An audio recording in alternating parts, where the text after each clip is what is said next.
So there's this beautiful spot here in Redmond, Washington. It's right next to the Marymore Park, which is just this humongous park with like a Disneyland for dogs.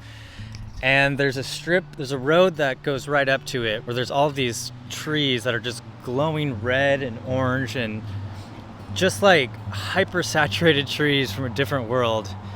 And it's just spectacular. So I had to come down here today and make a little video.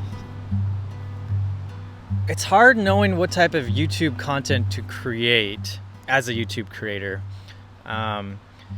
Especially as a musician, you're always told you gotta make YouTube content, you gotta make videos at least, you gotta have your social media game on point. And but what does that actually entail? So I sat down and I kind of studied all the different creators that I follow, whether or not they're musicians, especially the ones that are filmmakers and photographers, people that do different things, politics, like all the different channels of YouTube that I follow. What makes it interesting and captivating for me as an audience member?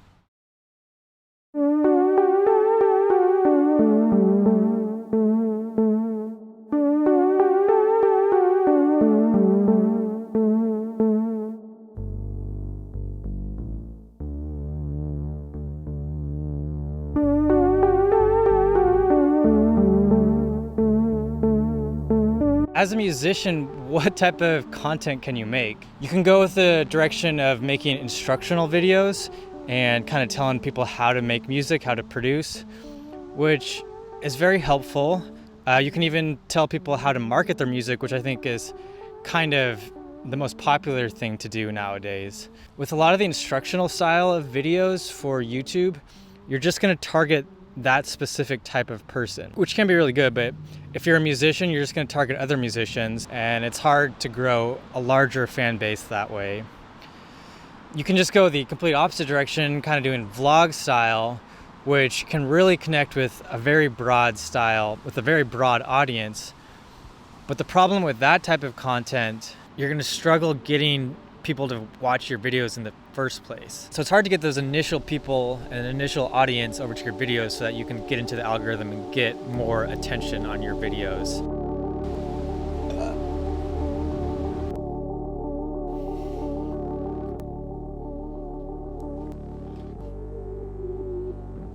I really enjoy making videos, actually. I love filmmaking and photography.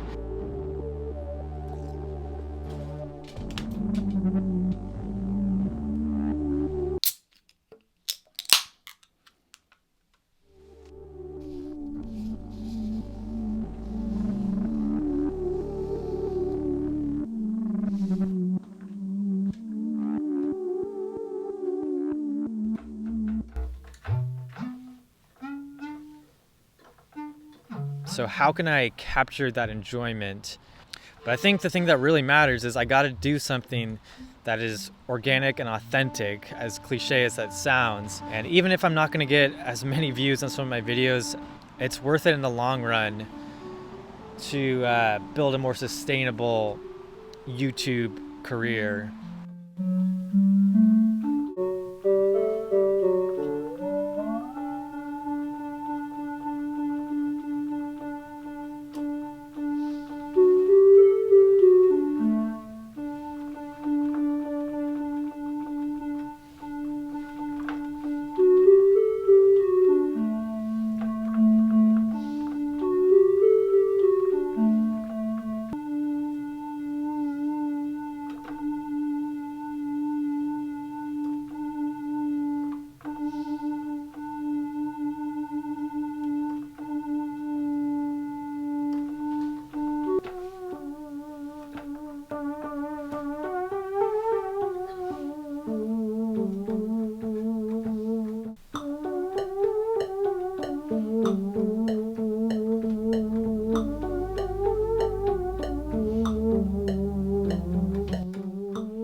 want to start a series where it's kind of a blend of vlogging and a main topic, and it'll be something that kind of goes over the course of a week, I'm thinking. And one thing I really want to highlight in this series of videos is my music making process, me testing out new strategies and ways to make music, and to kind of have input from you and to share ideas with you. I want to do different challenges. I want to learn instruments better.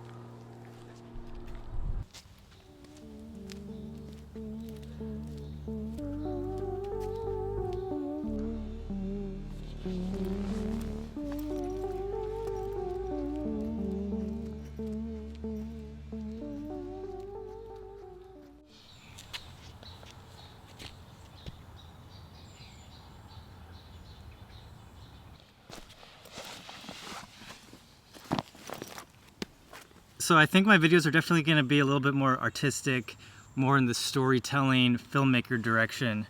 But I'm still going to talk a lot about music making. I still want to give some instructions. I want to have a topic for each week that I really break down. And that'll usually be music related, usually ideas and ways to market or produce music. But I also want to share a lot of my other interests and kind of connect that into my music making interests. I think there's plenty of room on YouTube for musicians and artists to show the other side of their lives.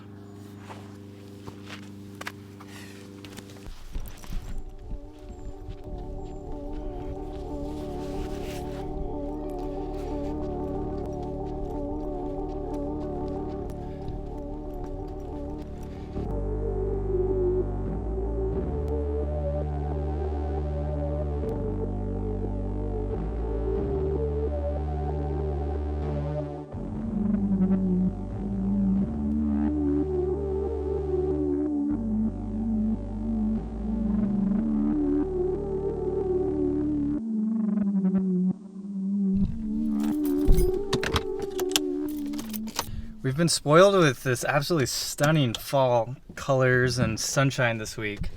I'm over in downtown Bellevue, and I have to get my dad a present for his birthday next week, and it's coming up fast. So if I don't find something here quickly in downtown Bellevue, I'm gonna have to go online.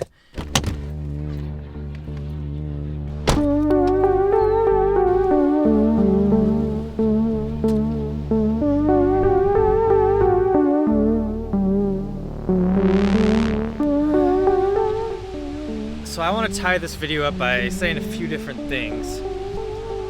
First of all, I want to give some advice to you with this small channel that I have here.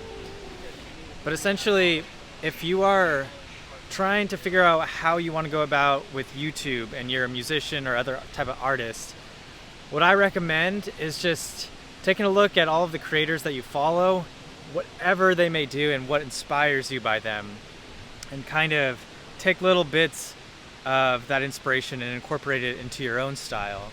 Don't be afraid to uncover the little things that you do day to day. For me, that's cooking and gardening, hiking, backpacking, photography, just jamming and playing music. As you can see in this video, playing the synth, the acoustic guitar. People want to see things that make you different. So if you are a really good musician, but you also have a lot of talent somewhere else, that's actually very inspirational for people, and don't be afraid to show that off. I think you can actually get more attention and more viewers in the long run by going about it that way. YouTube has gotten to a certain point now where everything is just very oversaturated with just trying to get thumbnail clicks and title clicks, and then additionally trying to have engagement throughout the entire video. So people just have this YouTube persona where they're just hyper aggressively talking to the camera and changing scenes and going about it in such a way that I think is going to wear off sooner rather than later. I don't think people can stand this type of YouTube content forever. So I think now is a good time to just slow content down, go at your own pace, do your own thing, be authentic. That's my advice from a small little YouTuber here trying to figure things out. Made it to Friday. It's the end of the week.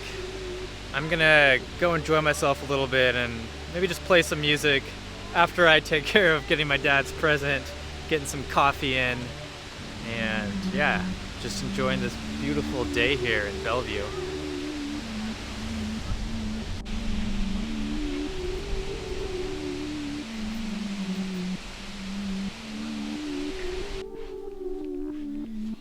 Come on in.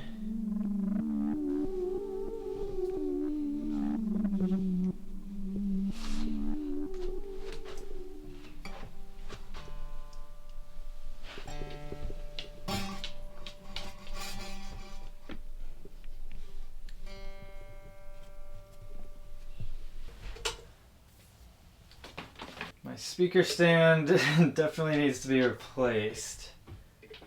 I'm just gonna play standing up today. What's going on, guys?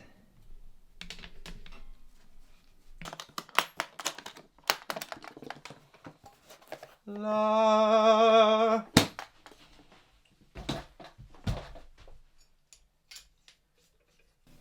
Ah. Okay.